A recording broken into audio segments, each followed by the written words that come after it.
Again, thank you so much. And I would like to invite our first speaker to share. So Terry, again, thank you so much for joining the webinar, and you're very welcome. Thank you, Ruslan, and hello everyone, and greetings from Australia. So I am a husband of one wife, I have 3 children, and God has blessed us with 5 grandchildren. One of our sons is a doctor, one is a pastor, and our daughter is married to a teacher, all of whom are serving God today in quite amazing ways. So we're grateful for God's faithfulness to us as a family. So I want to talk briefly for 10 minutes about discipleship in families. So let me begin by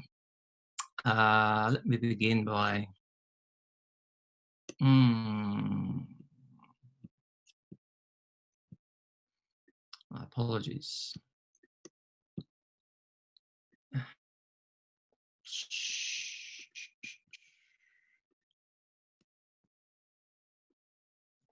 I'm having a technical difficulty. I apologize about this. Won't be just a second.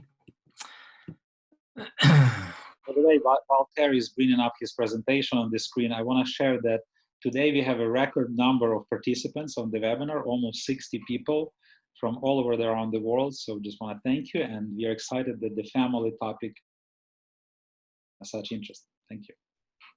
Thank you, Ruslan. So as we talk about family, I just wanted to reinforce the value and the priority of family, as we all know. And here's a quote from the Convention on the Rights of the Child, which says that the fundamental group of society and the natural environment for the growth and well-being of all its members, and particularly children, that is a family. However, you know and I know that across the world, that families are very different. And the United Nations, in their draft report last year, says there is no definition for family under international human rights law. So even though families are very different in our homes across the globe, families are the people who live together. And if we can help them to function better, and how we can share for them to find the hope that God has for them, that's part of our challenge and part of our journey today. So let me move on to the next slide, which says that I want to go back to the Hebrew definitions of family, because while we can debate what family is, there are some commonly used words in Hebrew. Ba'ith is the most commonly used word for family in Hebrew, and it means the household. So whether it is mum and dad and 2 kids, or mum and 3 kids, or grandparent-led families, or whatever it may be, the Hebrew word ba'ith means household, and it's a lovely inclusive word. It's used 1,700 times of the 2,000 times you read the word family in the Old Testament. The second most commonly used word is this long one which I cannot pronounce. You can practice it, but it means community, and that means that's family as well. So for the Hebrew, family is household and community working together, and that's a lovely picture of what family means for us today. It's home, household, community working together. You'll find 2 words in the Greek as well, which reflect the same idea. Oikos and paraortos talk about home and community working together. So as we talk about families today, I want to raise that as that's our lens as we think about the family in your context and in my context. Family is at the heart of God's plan. We began in families, Adam and Eve, children, and so it's gone on from then. The Old Testament closes with these words, which I know you know well, the very last words in Malachi. Before 400 years of silence, we read, "He will turn the hearts of the parents to their children, and the hearts of the children to their parents." It's like God is finishing this chapter, this section of history, with a reminder, harking back to the Genesis story where God created us in families. And then we have this long gap of 400 years, and then we come to the New Testament and we see again, almost the first words we read in Luke's Gospel are that the hearts of the parents will be turned to their children. So at the start of this new era, God is reminding his people of the priority of the home, and that's the focus of our conversation today. But think about families today in your context and mine. There are many, many challenges facing families today. Globally, challenges on many fronts. And I want to say that there's a spiritual battle raging for families today. The most pressing need for all families is the economic challenge of just putting food on the table. And in this current season, that is such a high need. There are social and religious challenges facing families today: family breakdown, domestic violence, abandonment, the pervasive influence of technology.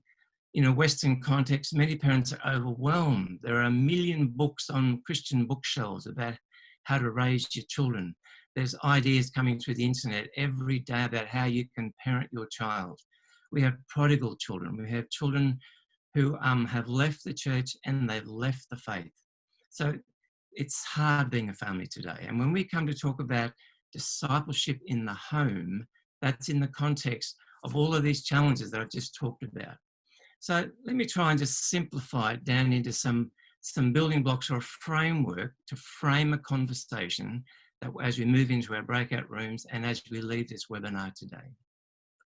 On the screen is something that is common to every home on the planet, because every day families around the world sit around a table and they eat food from a plate. Plates will look different, but they eat food from that plate. And again, I reinforce that I think one of the highest, how do you put food on a plate? Whether you eat it with a fork and a knife or a spoon or chopsticks, or you use your fingers, how do you put food on that plate to feed your family? Now, that's not the focus of our conversation today, but I wanted to put that as a primary need. But behind that need, or in the middle of that need, to food on the table, for those of us, as we think about raising our children, I want to say that the primary need is, how are we making disciples within our families? How are we making disciples? That is core. That's a God-given responsibility to us. How do we help our children to connect with God? How do we all grow in God? How do we serve in God? That's the heart of disciple making. And God's pattern is that happens in the home. So I want to use this simple plate thing just to test a little theory I have here today, that as we look at all of the challenges facing families, and many parents are pulling their hair out, as I did raising my 3 kids, thinking, what do I do in this? Can we break it down into some of the big building blocks of that process about how can we raise our children? So as we sit around tables and mind table, we all come together, center plate, and we fill up our plates at least once every day. In my context, 3 times a day. So we take from that disciple-making plate, we want to take servings of God into all that we do in the rhythm of the day. Plates and the meals is just part of the everyday rhythm of life. How can we help our families and our homes see that disciple-making is just a natural extension beyond a program, beyond a resource, but it's just what we do naturally? So I want to suggest that I want to raise 4 key framework pieces, 4 building blocks, 4 eating from every day. The first of these is about need to be setting priorities in our home, that every family, that if God has blessed us with children, that there are responsibilities that come with that. But do we stop to take a step back and think about what our vision is, what our values are as our family? What are the goals that we set for our family? What are the milestones that we want to hit on the way through? And as we set those things, we're allowing God to influence and shape each of those. Alongside that, we then have something called rhythm, which we read about in Deuteronomy 6, where when you go out and when you come in, God established the rhythm for the nation of Israel. What does the rhythm look like within our home, so that in the natural flow of the day, we don't just leave it to something after dinner or as we go to bed? There are traditions that are regular. There are rites of passage. There are rituals that we celebrate. Our meal times. How do we serve as families? What's the God-shaped rhythm within each of our homes and families? There are some important relationships that we need to invest in. That if we want to, as families, husbands and wife, how do we relate together? How do we relate to our children? How do we help our children to relate to each other? How do we relate to friends? These are vital relationships in the disciple-making process. And the last one I want to raise is about support, because as a parent, as a single parent, as grandparents, you are not alone. That in disciple making, in parenting, we need support. And support comes from your church family, from your extended family, from your friends and your mentors, from the community agencies there as well. So they're just four. For us, for my wife and I, there were four key focus areas that we continue to work on, drawing deeply from that center plate so that God, through his Spirit, is shaping each of us. And if we can help our homes to think maybe through those, it may give them some direction in which they enter and invest their energies.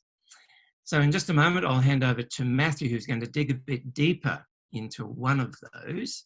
But just to remind, if you haven't already, put the number next to your name. Would you mind doing that so that we can know which group you're going to go into? And I want to welcome Matthew to take the microphone. Matthew has served with Family Challenge, Transform World for many years. His heart is to see the home as a centre for discipleship and the role the church plays in that. So with great pleasure, I hand over to someone much more handsome than I am.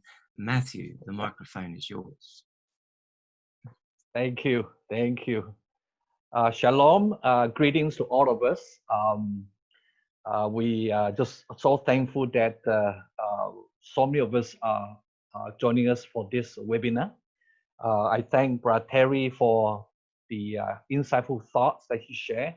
And I'm married to Rose for just over 43 years. We have two boys, both of them married. But I'm slightly behind Terry in terms of number of grandchildren. I have one, 2 years old, but I hope soon enough I'll catch up with Terry in that respect. Thank you. I think one thing we have in common right now is that our church life, unless we are in a country that are close to Christianity, that we cannot practice church life openly, all of us have been affected by this pandemic. Overnight from the church gather that we are used to come together and at a certain location to once a week or whatever frequency we had, and then we build relationship from there. From that overnight to church scatter. Church life still continue as we know, but no longer coming together. But church life continue at the homes of our members. We have tried to live out that kind of life over the months in different ways. For those who are fortunate enough to have the internet connection, we could continue with certain programs. But for those who did not have that privilege, we carry on life in different forms. But the spotlight is really on the members, our members in those homes, really. Now, how they continue to live the church life together with one another and they themselves at those individual homes will depend on a number of things. And Brother Terry highlighted one part, and that's the kind of state of the conditions of their home, the relationships in their home would determine the capacity of the Christian in their home to continue to minister. If we look at it, it's really the home now of the Christians. Those homes are ministry centers. They'll continue to minister to the Lord, continue to edify one another, and reaching out to the rest as well. So every home now is literally the ministry center of the church, a corporate church. Now, the capacity of every home where one or more Christians are at will depend a lot on the quality of the relationships that have already been established in those homes in all these different areas. So I have heard over the months those who have been growing in all these different key pillars of a healthy home will have the capacity to continue to minister, continue to grow as a Christian, continue to make impact in and through their lives among the family members as well as outside. So really the attention right now is on our church members living in those homes. I thought an area that has been there's a heightened awareness in recent months is the whole area of discipleship of the home, how we grow in our relationships at home with God, with one another at home, and beyond the walls of the home. Once you talk about discipleship, as we can glean from this the Great Commission passage, the whole process of disciple making consists of both knowledge as well application of that knowledge, applying the truths in the living environment that we are in. And we know that discipleship takes place, learning to follow Christ takes place in the context of relationships. And the greatest commandment tells us that love God and love our neighbor. Now, a growing Christian, a growing member of our church grows in 4 spheres, relationships in 4 spheres: relationship with God, relationships in the home, relationships with God, God's family of the church, relationships with the world. But if we scan the landscape of disciple making globally, discipleship has been kind of concentrating and focusing on 3 of the 4 areas: relationship with God, and in the church, as well outside the church. For various reasons, which for some of this I still do not understand, is that somehow we do not emphasize a lot of that area of the relationships in the home as far as our members are concerned. For example, where we are right now, how our members continue to grow as disciples in those homes without coming to church. Depending on how the conditions of the relationships that are existing in those homes, many of these we don't have good knowledge of. But yet, these relationships in the home matter greatly because they determine the capacity of each home to minister, even where our members are. And we also know that the relationship in the home are affected or have direct relationship with what is happening with that relationship that the home has with the church. If you look at the, generally speaking, the relationship that the home has with the church really is in certain areas of discipleship. You know, when we come to church, as we gather together in the area of word, prayer, and worship. But when we talk about home life, it's a funny phenomenon. Somehow, we don't talk a lot. We consider home as private and a secret place even, and we just hush about the whole thing. And yet we know if we want to go forward, and we realize it through the pandemic experience that really we realize that we cannot not talk about the strength of the relationships in the homes where our members are, because this determines their capacity to continue to minister. So we need to focus on all the key pillars of building healthy homes. The common scenario of coming to church, build relationships, and then we leave the church premises and kind of living another kind of separate life that are known to the relationship situation in the church. It's a situation I think we cannot continue in this manner if we are going to focus on building homes as ministry centers of the corporate church. There is a heightened awareness and realization, recognition that for the church to be strong, we need our homes to be strong as ministry centers. And this can only take place when there are quality disciple-making relationships. And the corporate church needs to recognize the need for discipleship of the home, or family discipleship, and playing the role as the equipping center.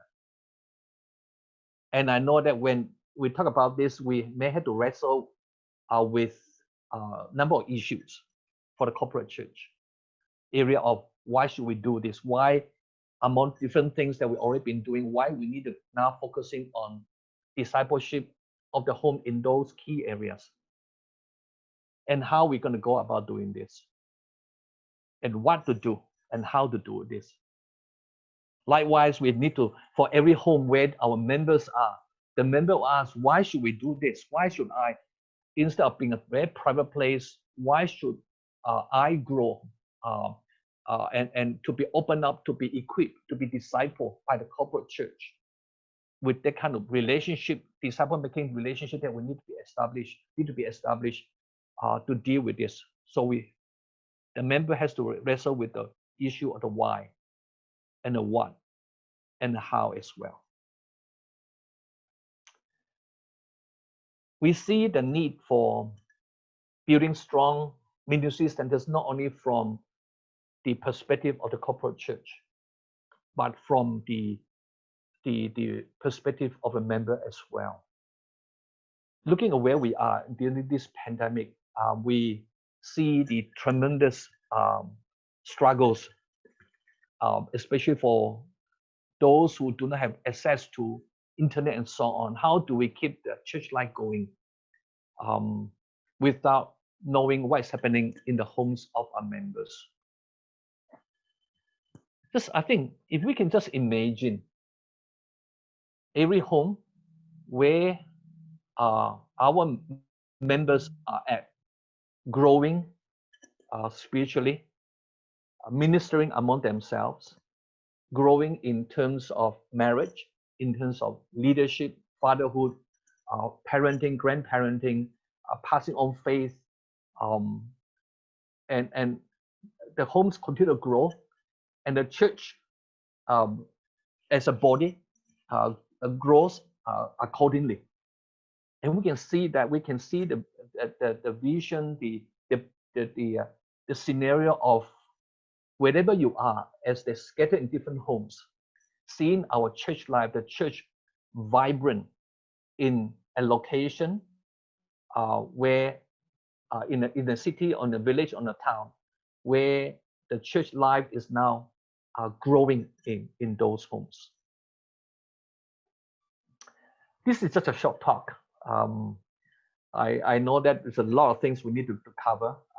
If you would like to continue with this conversation, I would like to invite you to perhaps write to me through this email, or take a screenshot of this QR code that you access to this folder.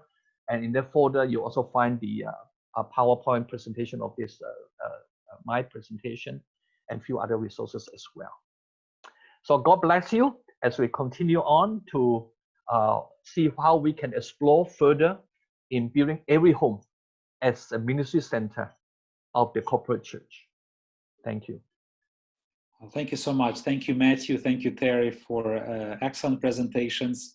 We know that it would be great to spend an entire webinar just on one of the topics that you raised, but we hope that this is also helpful in guiding us and also watching our appetite in digging deeper and learning more about how it works in families. So now we're going to break into small groups. There is a lot of us today, so some of the groups may not seem so small, but we look forward to these discussions. And then after the time in groups, we also will look into a very helpful practical tool on how we can help families to make disciples at home. So again, let's now join our groups. Well, welcome back, everyone. I hope you enjoyed this time of sharing and also learning from many others around the world. So now we're going to just take a couple of minutes and we'll ask facilitators of each group just to briefly share some of the highlight that came up during those conversations. So we're going to start with David and the group that were looking at this, was looking at this from organizational perspective. So Dave, please share.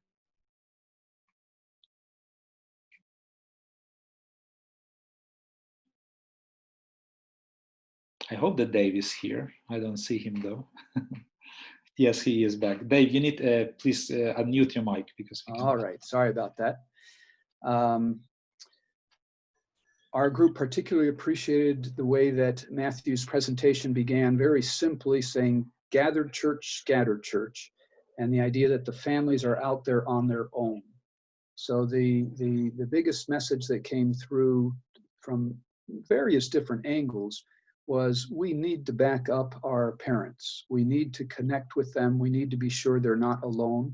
Simultaneously being sure singles are not alone. So you can't just drop the singles in any way, shape, or form. Probably need to be equally or even more careful of them because they can be more truly alone.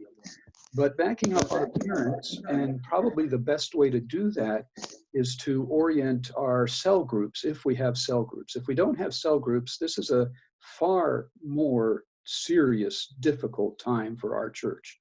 But if we have cell groups or small groups in the homes, or can create them if we don't have them, whoever leads that home should then pay particular attention to how are the parents doing with their kids. Thank you, Rosalind. Well, thank you very much, Dave. And now, Ralph, I would love for you to share what the largest group, I believe you had the largest group on this webinar. So look forward to hearing from you. Well, we did, I think we found that everybody is Zooming church, it seems, and some are Zooming multiple churches, which is good.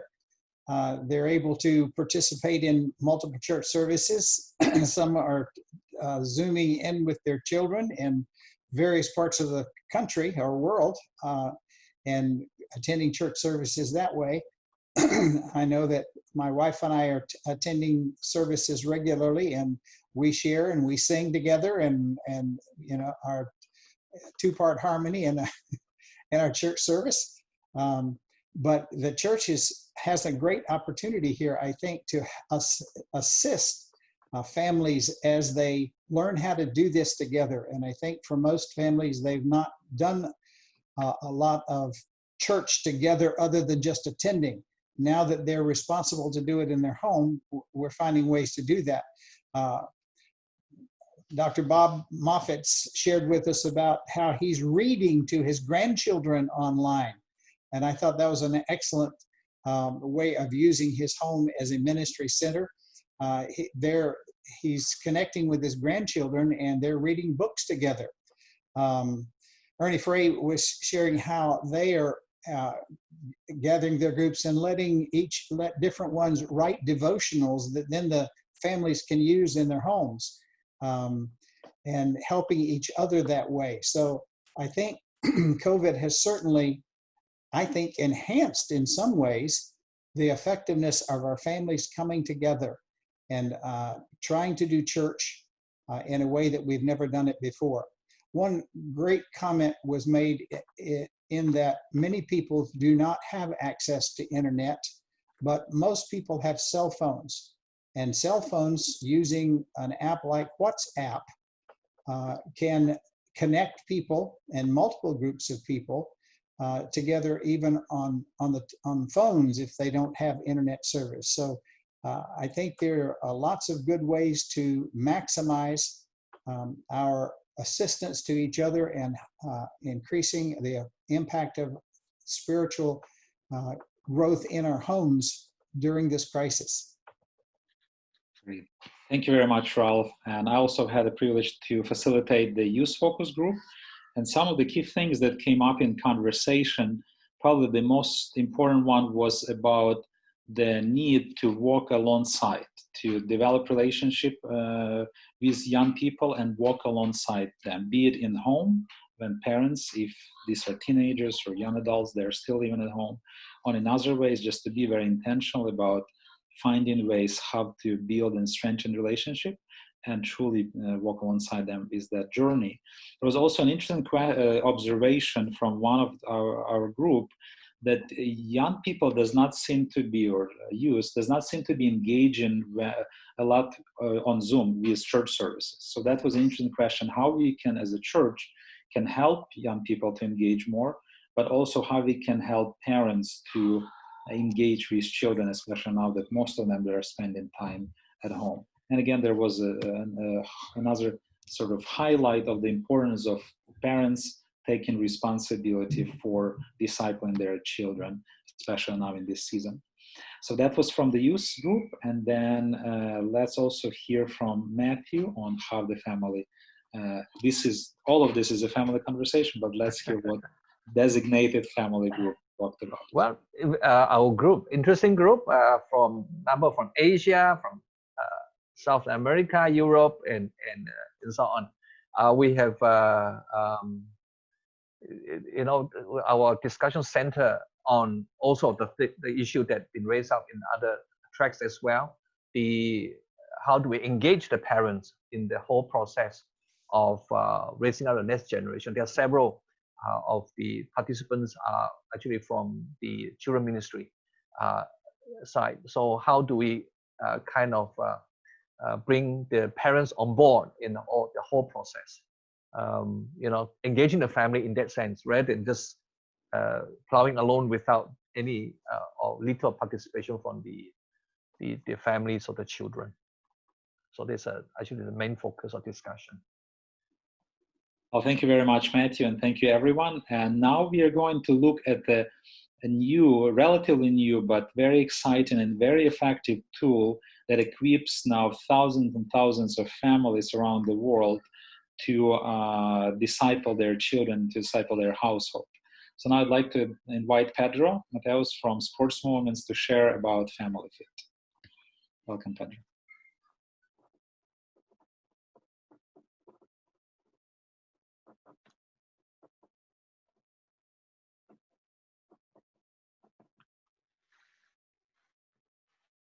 Pedro, I believe you're still muted, so I'm sorry, you do need to repeat what you just said. I was doing by purpose. No, that's not true. I'm sorry. I'm Pedro. I'm Portuguese. I'm married with Miriam and have 4 kids. One with 22 and 19 and 7 and 4. I'm getting a little bit old. I'm sorry to speak for you in Portuguese, a little bit with the English in the middle. So I'm sorry about the way that I will speak to you, but I think you will understand. If not, I hope you are kind and gracious to me and smile, okay? Family Fit, some month ago, early March, some people, some friends of us that represent different movements were thinking at the same time, what can happen for the next few days? Everyone will be locked down. What will happen? Something is wrong here. What happens if families, they are in the same room, in the same house together, if church doesn't happen the same way that we are used to? Oh, this crazy word lockdown, the next few months, how can we join this? How can we think about this? How can we react to Deuteronomy 6? Deuteronomy 6 says that we need to disciple our own families. We need to disciple in every way, with our words, while we are walking, while we are doing anything. How can we do that? How can we react to that? At the same time, we thought about new ways of teaching, of learning, active learning, experiential learning, power of sports, the language of sports and play and fun. How can we use all of that? Encouraging families to think about these 4 issues: family, fitness, faith, and fun. How can they go together? So the pictures that you are seeing represents a little bit what happens in some families, probably close to you, not your families. Your families are perfect. Mine is not. But we felt really, wow, what will happen in the next few days? How can we deal with our family for a week, for a month, for 3 months? How can we think about our crazy kids? My 4-year-old boy, what he will do at home. So this will be complicated. And Family Fit was a good reaction, not a planning, organizing way of influencing families and churches and people to disciple, but a reaction to this moment. Family Fit started that way. So Terry, can you go to the 4th, please? Slides. Yes. And Family Fit, family.fit, appears as not only a website, but a program for each week. The dream was each week we can have a full program, including 5 different aspects that you can see in the next slide. The next one. Yes, this one, including a little bit of warm-up, including the move. Every week we are teaching a move like the plank, like the sit-ups, that's fitness, including a challenge that the family can do together. You should see how incredible was my own family trying to do 50 sit-ups. And my son did one, and he said to me, you need to do the other ones. My daughter did 2. My wife made 10. But we need to accomplish the 50. So this was a crazy moment, looking at my family, looking at me and smiling with their faces, saying, you need to do the rest of them. But we were working as family. At the end, everyone wanted to help me. Then explore. The Bible can be used here also to explore the powerful questions, the Bible passages, and to play. That's incredible, because some of us, some people in the world that do this program, they can do for 1 day a week, 3 days a week, all the days in the week, or they simply can continue to talk. So they do the warm-up and the move and the challenge, and then after the explore, they have time during the day, during the dinner, to do to continue to speak, to continue to talk, and to make the games, to make the fun part and the family part, the play part. There are some recommendations and some ideas in Family Fit. One of them is that all the moves, all the exercises, all the play part, you have videos to help you to do that. So you can look at the videos, you can do the same moves in that part. And after that, easily, family can engage with the process.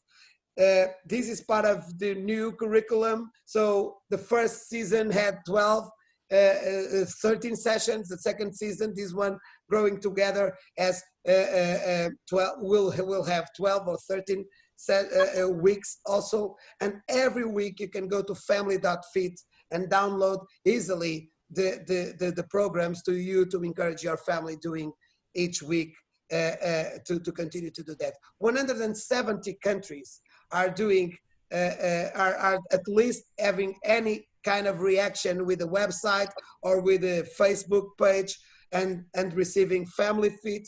More than 500,000 people already touch or either the program or the website, or are doing exactly every week program. This is incredible. A little girl with 6 years old is teaching her own family how to do Family Fit each week, and is really encouraged to help them to go through step 1 to step 5 in Sweden. Also was supposed to be here. She could told about this story.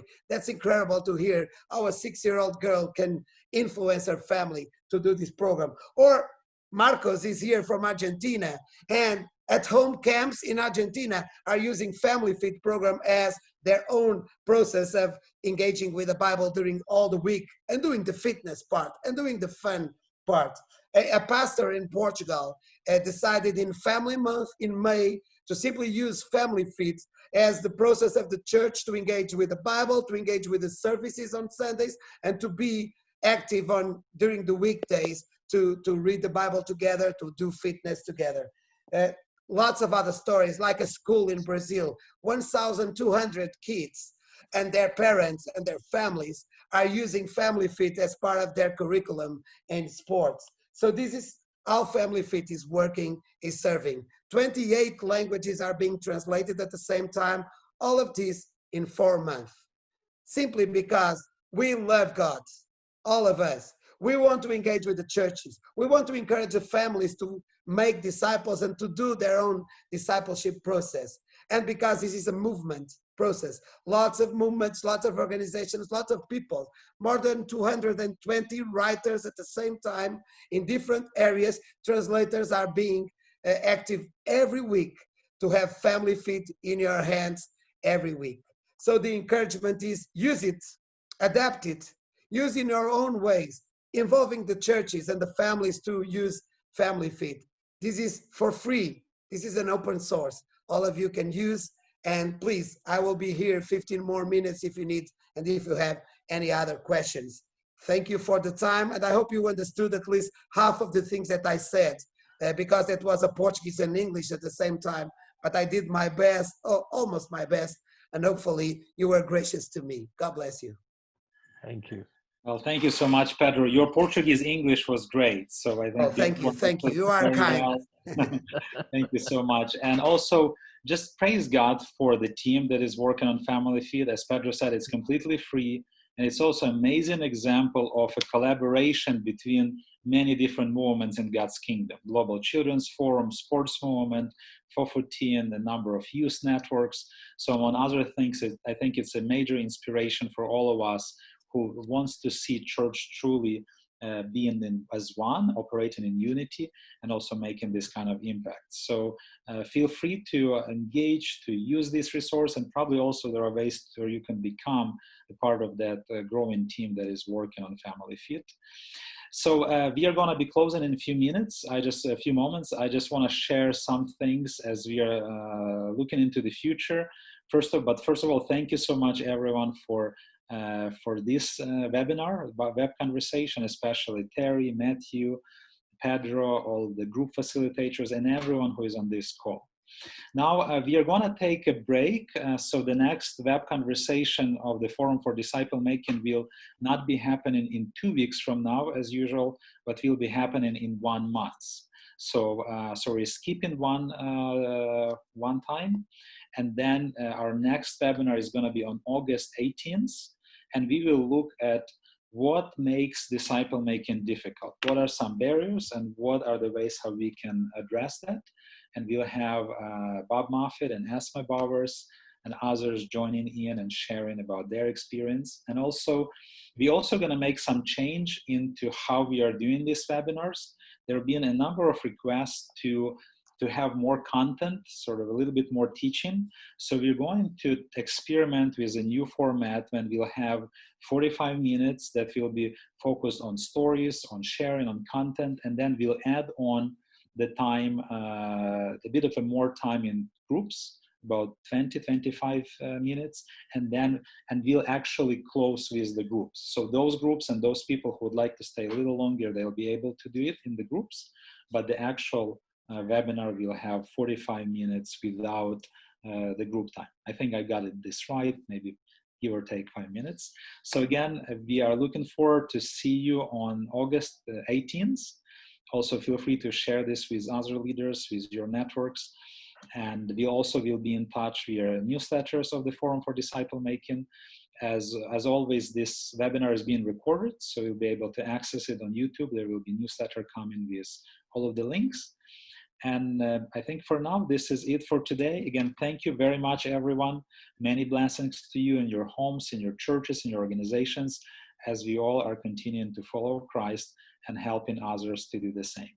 So God bless you, and we'll see you. Thank you. Thank you. Thank you. Blessings. Thank you very much. Thank you very much. Blessings Thank to you all. very much. God bless. God bless all. Bye.